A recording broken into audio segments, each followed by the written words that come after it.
Game of Thrones. It's back. Man, have I been waiting, and I'm sure a lot of you have been waiting a long time to hear and to see that intro of Game of Thrones. So finally, it has arrived, the first episode of the final season. So, I'm so pumped that, nobody has any idea what's going to go on. And it's finally here. It's probably the most epic TV series. Well, let's not say the most, but it's a very well created TV show based off of a book. And you can just tell when something's created for TV that's based on a book that's important, because books hold that like when you read a book, part of the reading of the book, you create the imagery in your mind, and it kind of, you can expand upon the book. Whereas with Game of Thrones, they've been able to build upon the imagery you might imagine reading a book, and somehow translate it to the screen, which they've done in a way which I've been very impressed with. Another one would be a little shout out to Belter Loader. That's that Martian TV series. I can't remember what the name of it is. Amazon's picked it up for a 4th season. I'll put a thing down below. But anyway, so Game of Thrones is back. Not everyone's, but the favourite characters is Jon Snow.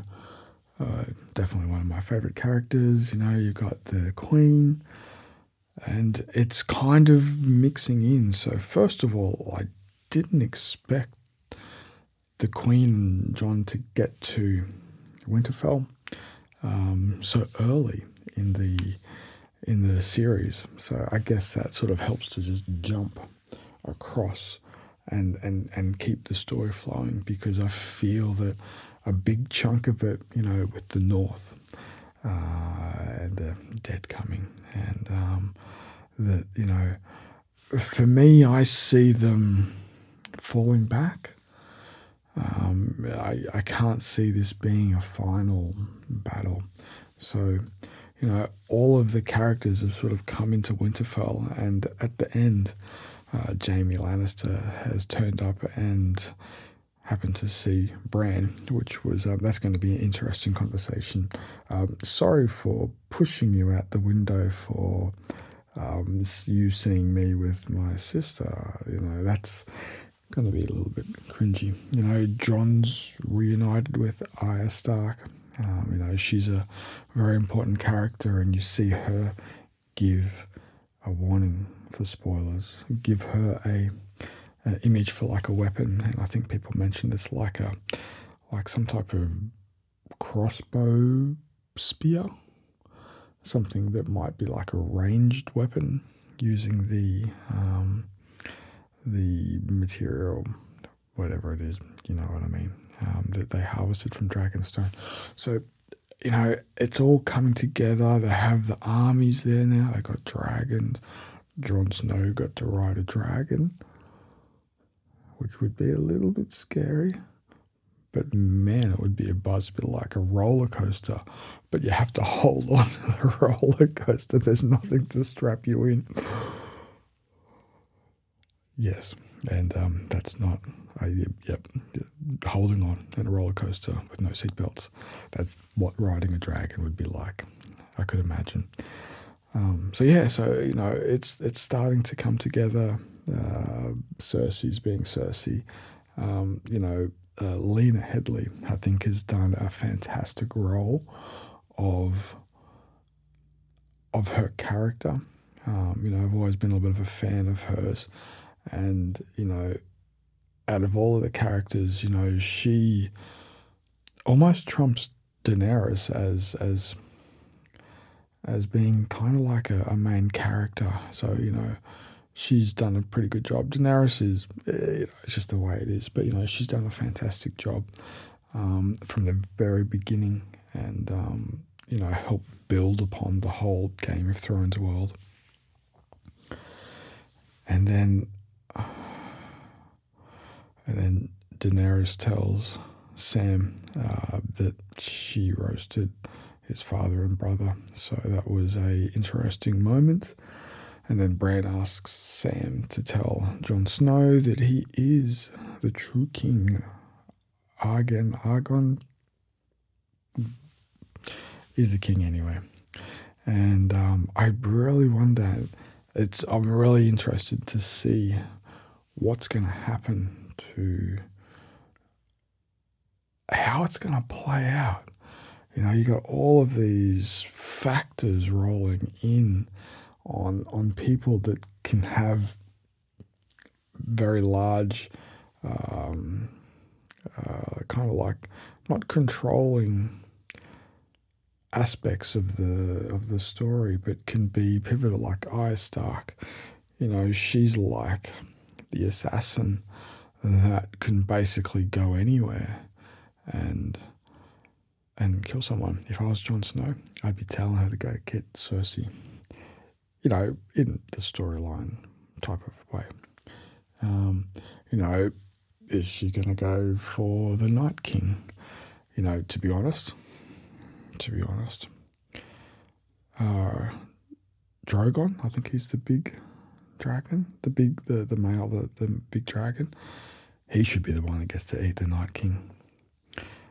Revenge over his brother that got turned. So, I don't think they give the dragons much. Can't dragons do more than just be dragons? I don't know. I'm thinking about Dungeons and Dragons, but anyway. You got the dragons. You got the Night King riding a dragon, which is pretty cool. You've got the armies, which are going to basically be the foot soldiers to attack the other foot soldiers. You've got Bronn of the Blackwater. He's been assigned to kill Jaime and Tyrion Lannister. But apparently he's already got the gold, so, I'd take the gold and run. And hope that Cersei gets overthrown, or help them to overthrow Cersei. I don't know. That's an interesting aspect of the story that could play out in a way that, who knows. Shouldn't there be assassins now going after Daenerys? If I was Cersei, I'd be employing a thieves guild full of assassins. I wouldn't be hiring an army. Oh, but that was pretty cool. She did hire an army. I'd be hiring assassins to go after Daenerys, and I'd be having assassins every day trying to assassinate her. That's what I'd be doing. Sorry. It's gonna be interesting. And you've got Bran, who is the three-eyed raven. I'm a little disappointed at, his character is kind of being overlooked. Like in a strategy type scenario, he would be like my right-hand man. I wouldn't let him leave my side. Having someone that can have visions, someone that can scout for you by taking the mind or the mind control of like a raven and just flying over the top and seeing them. And at the end, they've already moved in and killed one of their houses where you see Giantsbane and the fellas from the brothers, well, not the brothers, the Blackwatch and Stonewatch and Nightwatch, whatever they are. At the end there, that was a pretty cool little scene on the flame and the going all around, and when the body came alive, But when I saw that, I'm thinking that the Night King overheard their conversation, and he knows that the Winterfell has no warning. And that's where I come back to Bran. Like, honestly, he should be, and Sansa Stark, it's like they should be utilizing his abilities to be able to scout. Where are their scouts? You know what I mean? It's that part's a little disappointing in that you would use abilities at your hand that could give you advance warning of an oncoming army of undead creatures that don't stop. So yeah, I'm just excited to see Game of Thrones. Definitely one of my most look forwarded to TV series of all time. Just a little shout out. There's a group of people that do voiceovers for. They play Dungeons and Dragons games, and they do voiceovers of the voiceover actors. I can't remember. They did a Kickstarter, and they got plenty of money to create an animated style Dungeons and Dragons themed animation, and I'm really looking forward. But that's going to be like ages away. So anyway, Game of Thrones second episode coming out soon. What will happen? Will the Night King attack Winterfell? It's hard to tell. Will they retreat? Will they know they're coming? Will Bran get off his ass and do something useful? What's I gonna do? Oh, and I had a thing with Gendry. You know, I didn't quite expect that, but that was quite nice. Because I needs a little bit of love, I think. I like Gendry's character. I love how I kind of really interested to see what role he plays, because I think that he has a part to play, and it's something that could be quite fun for Jon's character and him to sort of, you know, go to battle together. I could imagine the battle scenes coming up in the future episodes are going to be big.